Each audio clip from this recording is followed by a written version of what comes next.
Hey everyone, it's Daniel, and this is day 14 of my 30-day video challenge. And tonight, it's about 7 p.m., and I thought we would just do a little guided meditation today. I'll walk you through kind of what I've been doing, my process lately. It's always evolving, it's always changing. But there is kind of a foundational layer of all this meditation stuff, which kind of boils down to what you might call concentration. And if you've gone to a yoga class, at the end you're doing Shavasana, you're just laying there, and they give very kind of specific instructions about directing your attention to the breathing, and it's kind of implied that you should be concentrating, right? You're supposed to draw your attention to that focal point, happens to be the breathing if you're doing a yoga class, and then you just kind of keep your attention there. You prevent it from wandering. And the outcome of this, ideally, is this kind of tranquil flow state where everything is very pleasant, even blissful sometimes. It can be very, very pleasant, extremely pleasant. And another kind of hallmark of these kinds of flow states is that the sense of time passing becomes a little bit distorted. So you could lay there for 5 minutes and it might feel like it was a lot longer than 5 minutes. So so we're going to walk through a little bit of concentration practice in this guided meditation, but what I wanted to say about that was there's often something that's kind of left out. If you go to a yoga class, or if you've been to like a meditation class for beginners and they've kind of given you that instruction to focus on your breath, and then anytime your mind wanders, just return to the breathing. What I think is missing, and this is pointed out to me by John Vervaeke, who's a mindfulness teacher, but also a cognitive scientist and a professor at the University of Toronto, is that this kind of the forcing the attention to stay in this way is not exactly how people learn to pay attention in the real world. So it's kind of a suboptimal strategy, if you will. So instead of kind of forcing our attention back to the breath, forcing, a lot of what we should be doing in the meditation is actually just refreshing our intention and renewing our interest in whatever the focus object happens to be. So the difference is, like, if I'm holding up my finger and we're doing the first option and I just saying, pay attention to my finger, pay attention to my finger, pay attention to the finger, pay attention to the finger, look right here, pay attention. That can be a little abrasive, right? And a lot of us, we kind of get that narrative going in our head where we're like, oh, stay with the breath, stop getting distracted. And it turns into a little bit of a self-flagellation, right? It becomes an ascetic practice at that point. The ideal way to meditate is to get into that place where whatever it is that you're focusing on happens to be extraordinarily interesting. So in the second example, it's like if we were looking at my finger and I say, pay very close attention to my finger, and then, notice that the top of it has a slight curve to it, and, this knuckle bulges out from the ordinary diameter of the finger, and you can see the little creases in the skin where I've, kind of folded that skin over and over and over. So you can tell in this example that instead of forcing our attention to stay with a kind of a violent, a whipping method, a punishing method, we're just renewing interest in the object over and over and over. So ideally, this is how we should meditate. And if we do a combination of, setting a solid intention, and we understand why we're focusing on the breathing, and then we turn to the breathing as a focal object, and then we can look into it with curiosity, essentially, right? Because everything in our experience is essentially impermanent, which means every time we check, something new is going on. Every time we look at our sensory experience, the sensory experience we thought it was a second ago is now something different. So in that way, we could theoretically at least become very interested even in something as kind of mundane as sitting here, just breathing. So we're kind of taking a new approach to concentration, and this actually, it's not a new approach, but it's a new old approach, right? We're bringing in something old and kind of calling it new, but this goes all the way back to the original teachings of the Buddha.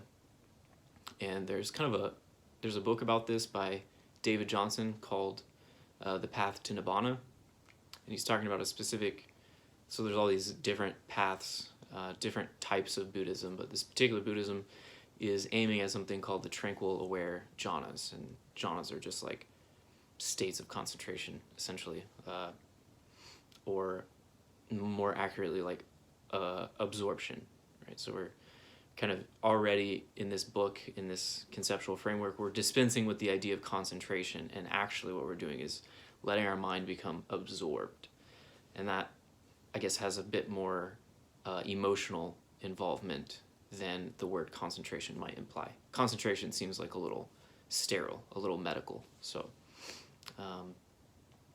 and the ordinary way of concentration isn't actually that effective. I mean, people do the breathing practice like I was originally describing for years, and without reaching any kind of peace or enlightenment, or whatever you want to call it. So what we're doing is actually allowing the mind to become absorbed by renewing our interest in the object, and in that way we're becoming absorbed. We're letting the mind become absorbed, fully present with whatever focal object, whatever sensory experience is occurring at that moment. And if we do that long enough, the structures of the ego start to dissipate a little bit, because they are basically, the way the ego works is it's in a constant feedback cycle, creating itself. So you have a thought, you go out, you think about it, and then your ego like reaffirms that thought, and through that process of continually analyzing and affirming the narrative that's passing through our heads, our ego kind of congeals around that. So if we interrupt that process by paying very close attention to a sensory experience, so instead of getting caught up with that narrative, instead of kind of going off into the linguistic self-referential space, we stay very, very carefully with a focal object, so breathing basically, then that structure can no longer sustain itself, right? Because it sustains itself by being in perpetual motion. So if we interrupt that cycle by concentrating adequately for a significant period of time, the ego can start to loosen itself up. And then this basically leads to an altered state of consciousness, which the Buddhists sometimes call like anatta, or samadhi, or jhana, right? These are, the Buddhist vocabulary has tons and tons of language for altered states of consciousness, most of which are approached through rigorous concentration or absorption. So that's what we're going to be practicing today. We're going to be doing a little bit of absorption practice, sometimes called shamatha, which means calm staying or calm abiding. It's from Sanskrit, so there's another term for that. But that's what we're going to be doing today. So what I want you to do is set up your posture, take a nice seat. We can kind of use the input that's coming from the body sensations as a proxy for concentration and distraction. So we can kind of use some of the data that our body sensations are always generating, and get ourselves a little more in tune with our own concentration. So we're kind of listening to our body. Basically what I'm talking about is if you start slouching, or you lose track of keeping your body up straight or something, that can be an indication that you need to refocus. So we can use the body sensations as kind of a biofeedback mechanism. Okay, so we're going to set up our posture. We're going to just sit nice and tall in a comfortable seated position. Make sure your spine is straight and your shoulders are relaxed and your neck and head are pointing. Your spine should be mostly straight up back here, which means our chin could tuck a little bit. And then as we do that, the shoulders can even relax and we can start taking some deeper breaths.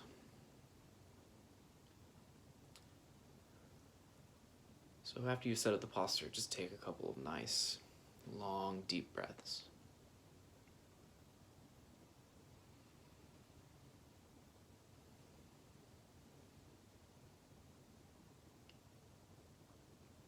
And then let's set our intention for this meditation and actually think about, why are we doing this practice? Why are we hoping to gain something from learning how to concentrate?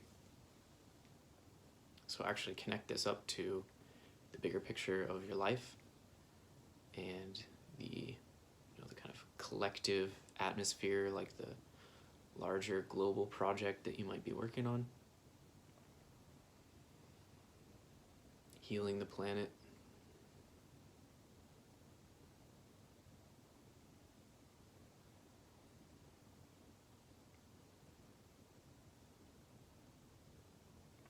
And then really for a couple seconds, actually think about how is it that meditation is going to make you more effective in the world? How would a higher degree of concentration, relaxation, or inner peace, equanimity, how would this actually help you in a real situation in your life? Because that's what really fosters motivation. So it's different for everyone. Assuming if you're here, you have a compelling reason to do so. So meditation's kind of a weird, eccentric thing to do. So we're just remembering why we're doing this. Recalling all of the suffering in the world.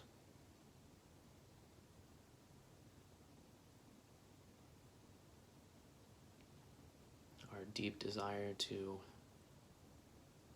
end suffering. Put a stop to unnecessary suffering for ourselves and the world.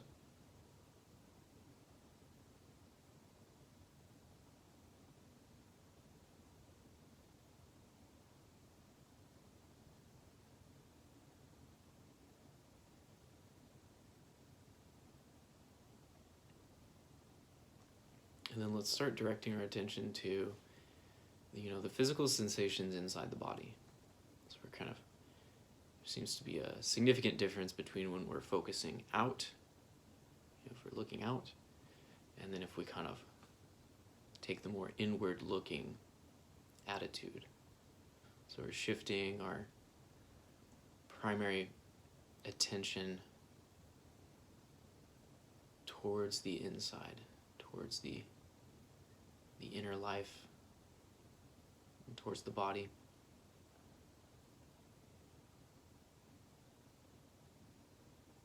And noticing all kinds of pleasant and unpleasant sensations in the body. There could be some tension, stress, anxiety. But there's also parts of the body that are relaxed, peaceful.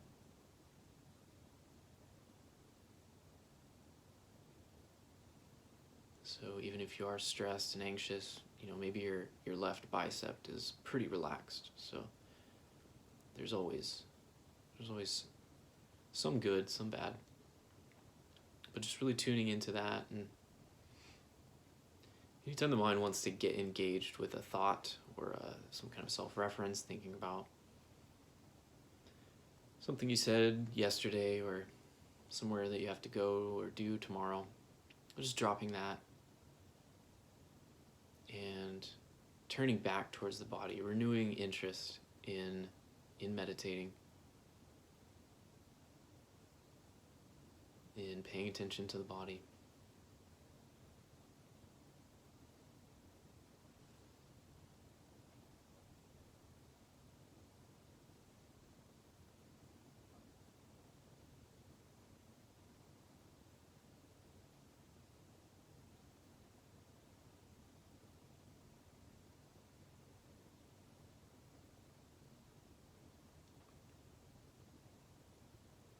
And then let's actually start relaxing the body.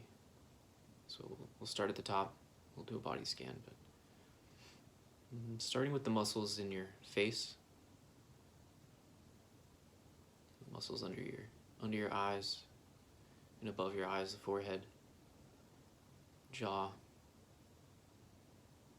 and some muscles on your scalp.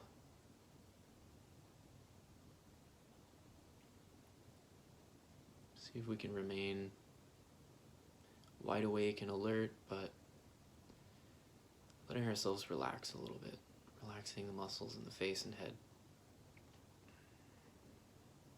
even the tongue.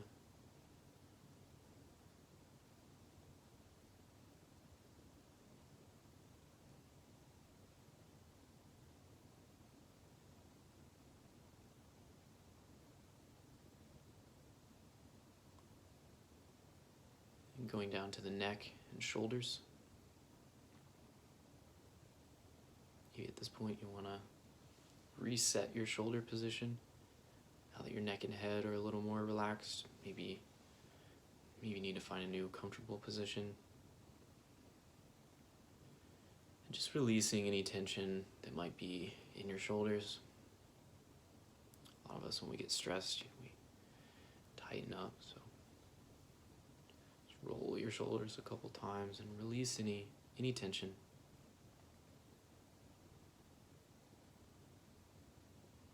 Still not getting carried away by thought. Anytime we start thinking about the past or the future, just dropping that, relaxing away. Coming back to whatever's happening in the body right now.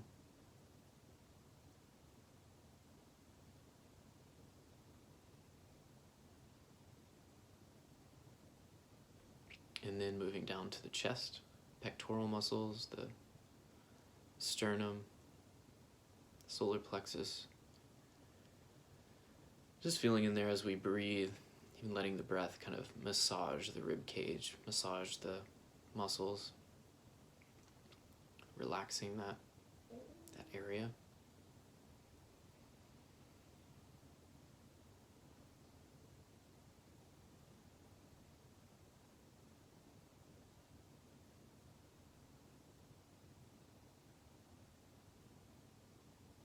Checking on the upper arms, biceps, elbows.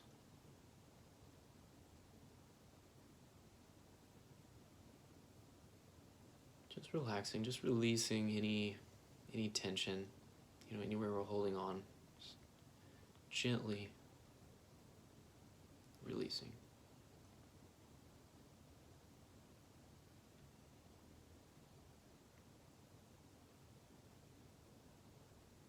And then moving down to the abdomen, the belly.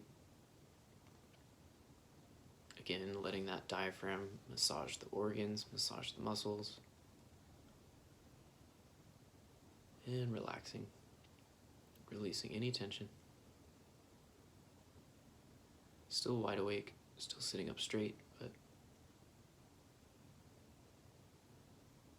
relaxing into it. Sitting up straight starts to require less energy.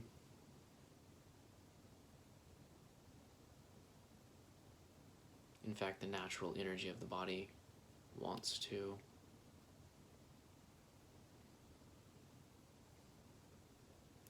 us to sit upright.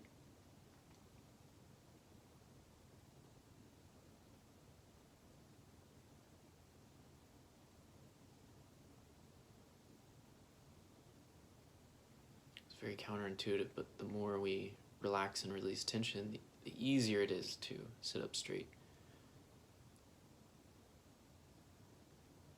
It's almost like that energy that was becoming tension gets redirected or something. So we release the tension, more energy comes into the spine, even into our psychic space.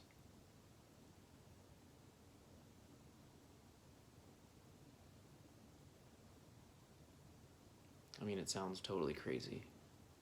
It sounds irrational, but there's something to it. Releasing tension as I'm doing this, as I'm sitting here relaxing, my visual field is getting brighter and brighter. It seems like there's more awakeness or more perception or something.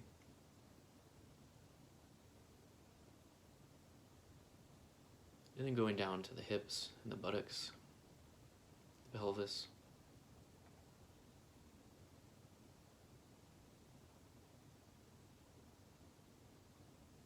And the lower legs.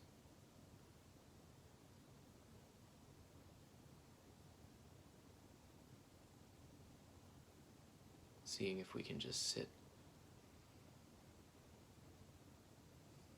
perfectly relaxed in our chair or cushion or on the floor, but releasing that kind of clenching,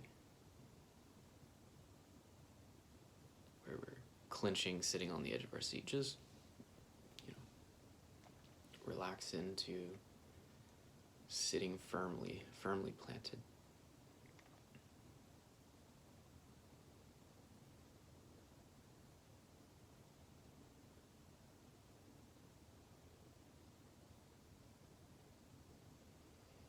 And then going down to the lower legs, the feet, even the toes.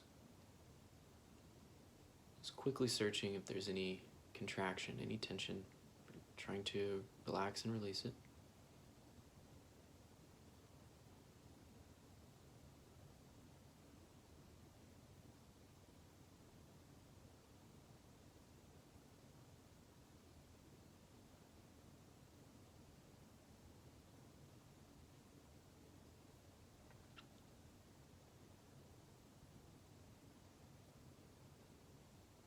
And then do one more quick scan of your whole body.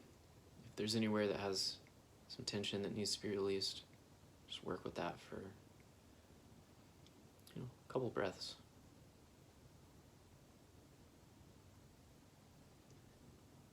A couple more deep breaths of relaxation.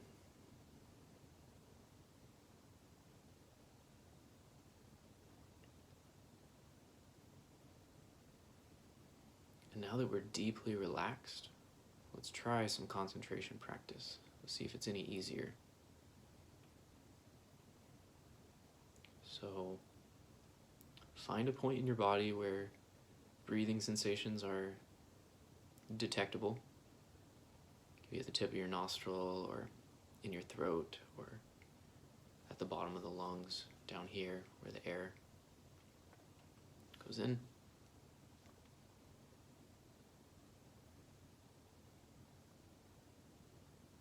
We're just kind of gently keeping our attention there.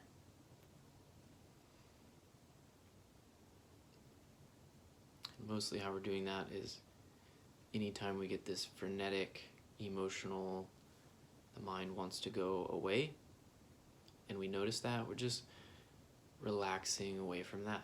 We're relaxing away from the distraction and that buzzing, energetic tendency for the mind to wander. We're releasing that almost in the same way as we would release clenching or tension in the body. So whenever we're relaxing the body or the mind, the breath becomes the place that we're relaxing back to, the settling point, the central point, the focal point. So if you ever get lost or confused during the meditation, all you have to do is release back to paying attention, gently paying attention to the breathing.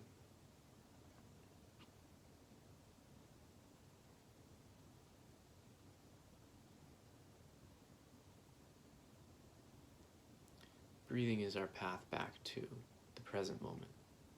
So the breathing sensations are always happening right now.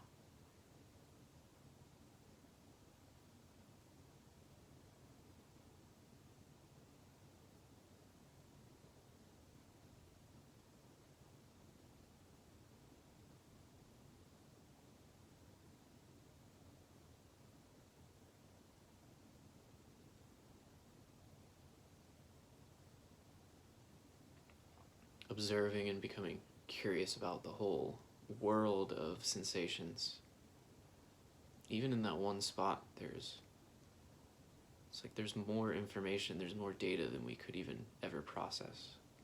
So even just sitting naturally and breathing.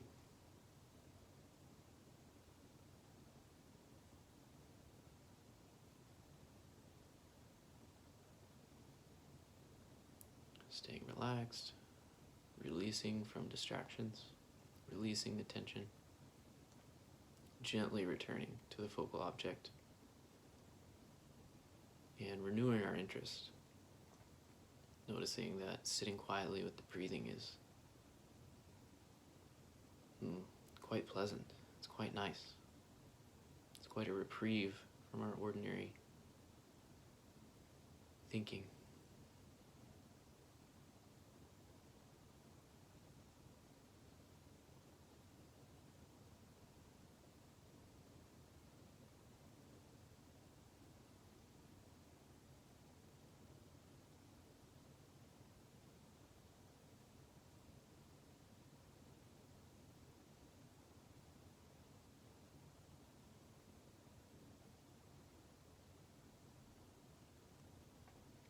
And then whenever you're ready, you can end the meditation. Stretch out, take care of your body. And I do want you to actually, so now we're going to re-engage our thinking mind. We're not like paying attention to a sensation, but now we're going to think a little bit. What kinds of things, if any, were pulling you out of the meditation? So a lot of times there's a certain level of calm abiding or concentration or a flow state that you can't get into unless you addressed a whole bunch of other psychological issues at a more practical or shallow level, right? We're going for something pretty deep here. And if there's stuff on the surface that is unresolved, it's going to be extremely difficult because you're trying to talk your mind into not caring about something that you obviously care about. So it is possible that you are thrown out of the meditation by something that actually needs work, in your real life, off the cushion. So give that some thought. It could take several meditations to notice the pattern. But if you've done a bunch of meditations and like the same thing keeps distracting you, keeps aggravating you, keeps preventing you from focusing, that's actually a good indication that there's some kind of like psychological work to be done. And it's kind of come to light in the last couple of decades that meditation and mindfulness is not a cure-all solution to every psychological issue. So it's important to remember that meditation can't fix every part of your life.